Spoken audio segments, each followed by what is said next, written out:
TMC सांसद महुआ मोइत्रा की मुश्किलें बढ़ती जा रही हैं। देश की संसद की विश्वसनीयता को मजाक बनाने वाली महुआ को अब डर सताने लगा है। महुआ जो कहती थीं कि उन्हें किसी भी चीज से डर नहीं लगता, ना पीएम मोदी से, ना उनकी जांच एजेंसियों से, वही महुआ मोइत्रा घबराई हुई घूम रही हैं कि कैसे हम बचेंगे, कैसे हमारा निष्कासन बचेगा।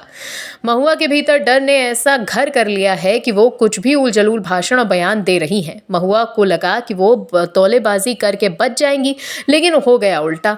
सीबीआई के एक्शन में आते ही महुआ मोइत्रा की नींदें उड़ गई। सीबीआई क्या एक्शन लेती है ये तो वक्त ही बताएगा, लेकिन महुआ पर एक बड़ी कार्रवाई हो सकती है, इसकी पूरी संभावना है। क्या है खबर बताते हैं आपको।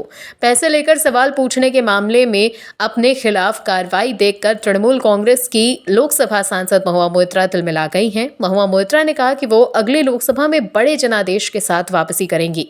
एथिक्स कमेटी द्वारा 6:4 वोट से अपनाई गई 500 पन्ने की रिपोर्ट पर अपनी प्रतिक्रिया में महुआ मोइत्रा ने इस सिफारिश को कंगारू कोर्ट द्वारा एक पूर्व निर्धारित मैच बताया। मोइत्रा ने कहा कि भारत के लिए संसदीय लोकतंत्र की मौत है। इससे पहले सीबीआई जांच को लेकर महुआ मोइत्रा ने ट्वीट कर लिखा था कि एजेंसी का स्वागत है, आइए और मेरे जूते गिनिए।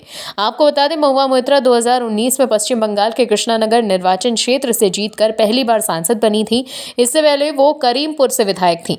एथिक्स कमेटी से महुआ मोइत्रा के खिलाफ आरोपों को बहुत गंभीर बताया और मांग की कि उन्हें लोकसभा से निष्कासित कर दिया जाए, क्योंकि उन्होंने अपना सांसद लॉगिन उद्योगपति दर्शन हीरानंदानी के साथ साझा किया था, जिन्होंने गौतम अडानी के खिलाफ सवाल पोस्ट करने की बात स्वीकार की थी। रिपोर्ट में कहा गया है कि जब महुआ मोइत्रा वहां नहीं थी तो दुबई से 47 बार लॉगिन का इस्तेमाल किसने किया। एथिक्स पैनल ने बीजेपी सांसद निशिकांत दुबे और वकील जय अनंत देहाद्राई के बयान दर्ज किए हैं, जिन्होंने मूल रूप से अपने पूर्व साथी महुआ के खिलाफ शिकायत की थी। महुआ मोइत्रा से 2 नवंबर को पूछताछ की गई थी, जहां उन्होंने दावा किया था कि उन्हें उत्पीड़न का सामना करना पड़ा क्योंकि उनसे अभद्र और व्यक्तिगत सवाल पूछे गए थे। पैनल के 4 विपक्षी सदस्यों के मसौदे रिपोर्ट का विरोध किया और कहा कि इस पर कोई चर्चा नहीं हुई। उन्होंने रिपोर्ट से असहमति जताते हुए कहा कि दर्शन हीरानंदानी को नहीं बुलाया गया।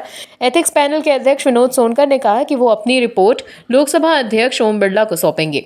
अध्यक्ष रिपोर्ट प्रकाशित करने का आदेश दे सकते हैं। संसद के अगले सत्र के दौरान समिति के अध्यक्ष रिपोर्ट को सदन में पेश करेंगे और फिर उस पर बहस होगी, जिसके बाद सदस्य के निष्कासन के लिए सरकारी प्रस्ताव पर मतदान होगा।